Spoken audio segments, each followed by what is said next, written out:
So with control of the Senate on the line, let's bring in MS Now reporter Nnamdi Igwanwu, who is in Detroit today. Also with us, Democratic strategist Chuck Rocha. He's a senior advisor to James Tallarico's Senate campaign down there in Texas.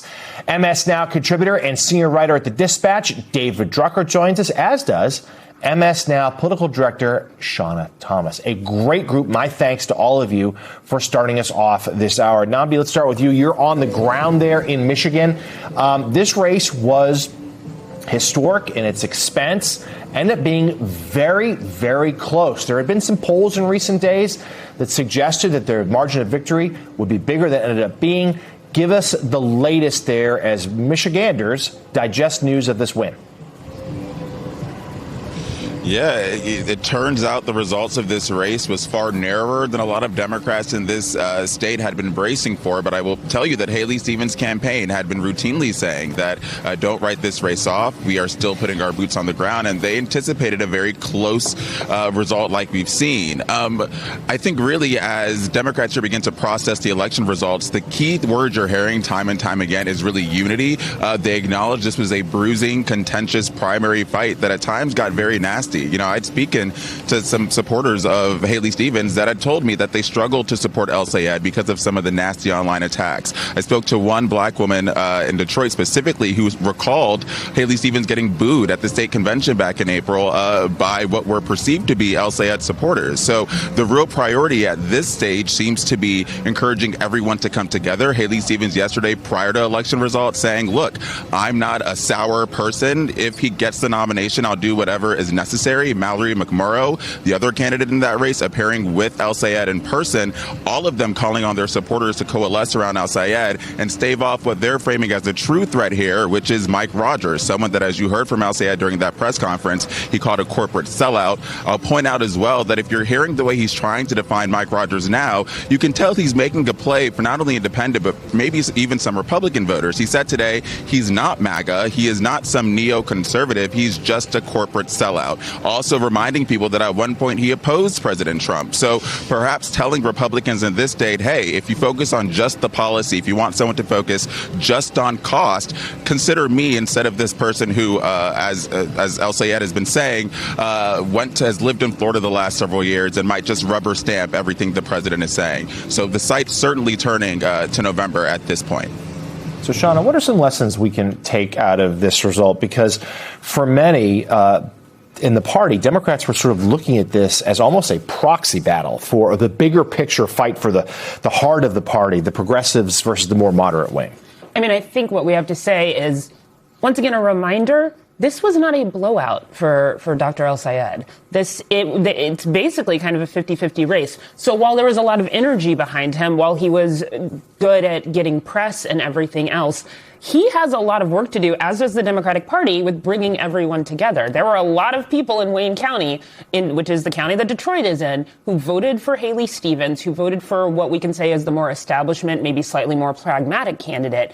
And they've got to figure out what is the message that they can take to get some of those independents who probably also showed up for Haley Stevens to vote for him. I'm not saying they're going to turn around and vote for Mike Rogers. The economic picture in this country is not great for the Republican candidates. The president has not necessarily been on message to help them as much, so we'll see what he does. But it is now a race of, can you bring everyone together with this message? And based on what El Sayed said this morning, he's not backing down or changing his message at all. This is what he's going to take to the people. So does the Democratic Party rally around him? Does the money from the party, as well as outside groups, clearly he's not going to take corporate PAC money, but do the outside groups spend? Because the Republicans are going to spend.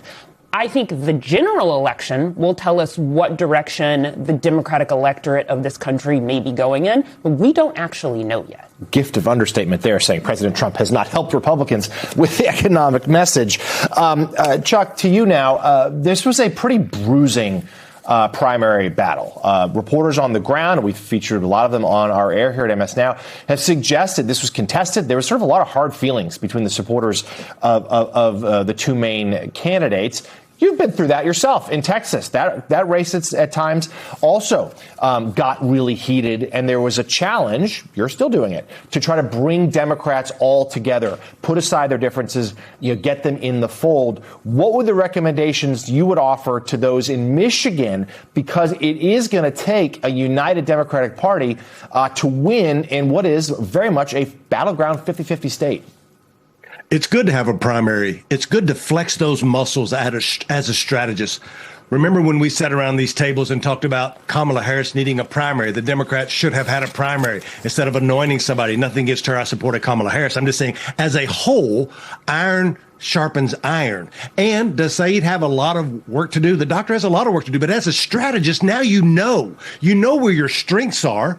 You know where your weaknesses are. It was just mentioned some around Detroit. There's places where you can now fix that, and you have time to do that. It's a lot what James is doing down in Texas and other of our clients around the country. But as a strategist, you want that information. You want to have that primary. You want to know where your strengths are. If this had not have happened, we wouldn't know what our strengths or weaknesses were leading into November. That's what caught a lot of us who supported Harris and Biden in the last election, because we weren't sure. We thought we knew. And the other thing I will say is that there's a lot of what the doctor is talking about, Dr. El-Sayed is talking about when he goes into communities to say money out of politics, money in your pocket. To me, that sounds like drain the swamp. When he says we don't want any more foreign interventions, that means I don't want to send my money overseas. You know who said that 4 and 8 years ago? It was Donald Trump when he won this state. So I think there's a lot of synergy, not about left or right, but around populism. Yeah, that energy is still certainly pervasive. David Drucker, you know Republicans as well as anyone sourced in with that world. Preview for us, if you will, what they're going to be saying about Dr.